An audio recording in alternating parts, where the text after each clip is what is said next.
Good morning. Today I'm in Melton Mowbray, Leicestershire. It's my job to work on the chimney that you can see over my left shoulder. The flaunching is starting to crack, the pointing is not so great, the tenant's complaining that birds keep falling down the chimney, so I'm going to go up there, fix that flaunching, repoint it, take that old aerial off, put some cowls on and generally spruce up this chimney, stop it from leaking, stop any further damage. So stick around and I'll show you step by step how that happens and what I do.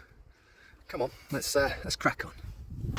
Now unfortunately this chimney has got to get worse before it can get any better. I've got to grind out the brick joints. I like to do this to a depth of no less than 20 millimeters. This means that when it comes time to put new mortar into the joints, it's nice and thick. It's not going to be thin, it's not going to crack, it's not going to fall out. The process of grinding out mortar joints on chimneys or any brickwork is a messy and dirty job. I try my best to reduce this mess by using my Metabo grinder that has a dust collection guard attached to it, and attached to that guard is a vacuum hose leading to the VacMaster Hoover, which draws as much of that dust down the hose into the Hoover as possible, trying to reduce the mess as much as I can. That said, this system is not perfect. There is still a bit of dust, so it is vital to make sure you're wearing a respirator, and of course wearing goggles is an essential bit of kit when doing any kind of work with a grinder.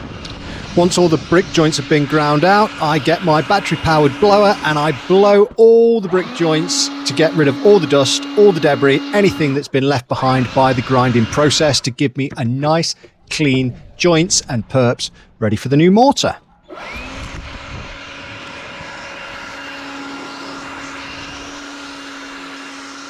You may or may not know that I carry out my chimney repairs using a spider cherry picker. Now at this point it seems silly to me to go back to the ground with an empty basket, so I start to remove the loose flaunching from the top of the chimney. I carefully do this with a hammer and a chisel. It is my objective to get rid of anything that is loose, cracked or very thin. I also want to get rid of all the concrete from around the edge of the brickwork.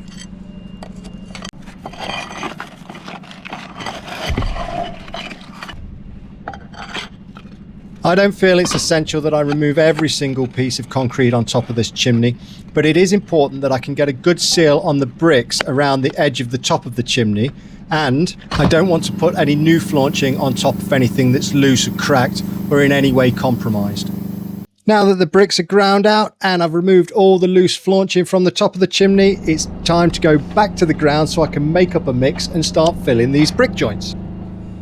I hate mixing by hand, so I like to do it with a paddle mixer, and the best way to do that is with a big mixing bucket. First thing to go into the bucket is the water.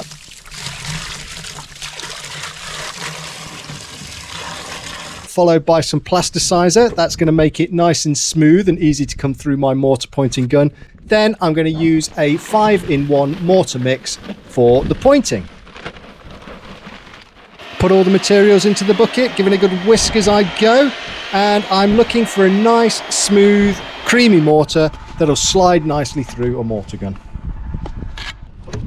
As I mentioned earlier, I like to use a faithful mortar gun to inject all the mortar into the brickwork, and I get a lot of feedback from people that watch my videos that they don't like this type of mortar gun, but I think that they're doing it wrong and they probably haven't got their mix right. I've made an entire video on how to use this type of mortar gun. Check it out and I'll show you the best practices when repointing brickwork using this type of gun.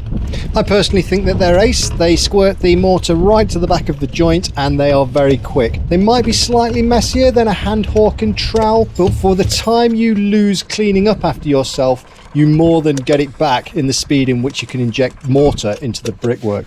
Before I started injecting the mortar into the brickwork, I did give it a quick spray down with water, but even so, this brickwork is very dry and the mortar goes off very quickly.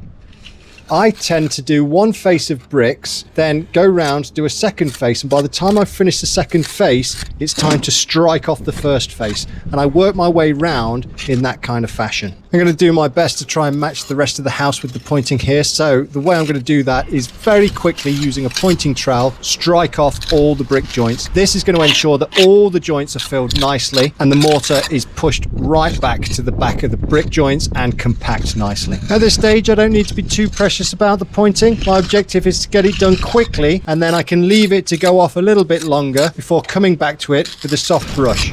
When the mortar has gone off to the touch but hasn't completely hardened, I vigorously rub it down with a brush, and this gives it a weathered but attractive finish. When I'm happy with the mortar pointing, it's time to head back down to the ground to make myself a flaunching mix for the top of the chimney. I like the flaunching mixes to be a lot stronger than the pointing mixes, so I do them at 3 parts sand, 1 part cement, and instead of using building sand, I tend to use sharp sand, which gives you a stronger finish. I also add SBR bond into my mix. I find it makes the mix more flexible and more water resistant, which is better for a flaunching mix. The 3 open chimney pots on top of this chimney are no longer in use, so I'm going to cap them off using cowls. This is going to prevent water and moisture getting into the open pots, causing damp on the inside of the property. It also prevents birds from nesting inside the open unused flues.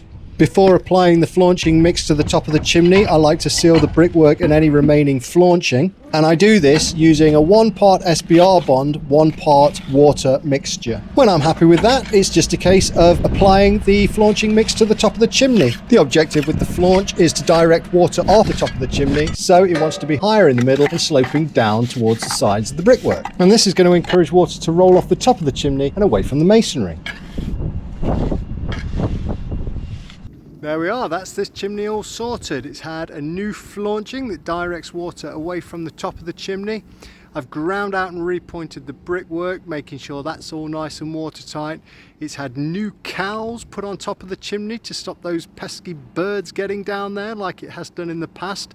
It's also going to stop water from getting down the flues and making the chimney breast damp. So this chimney should now be good for years to come. If you've enjoyed this video, please subscribe to the channel. I've got plenty more chimney and roofing jobs to come. If you've liked it, hit the thumbs up button, and if you've got anything to say, leave it in the comments. Thanks for watching, and I'll see you on the next job.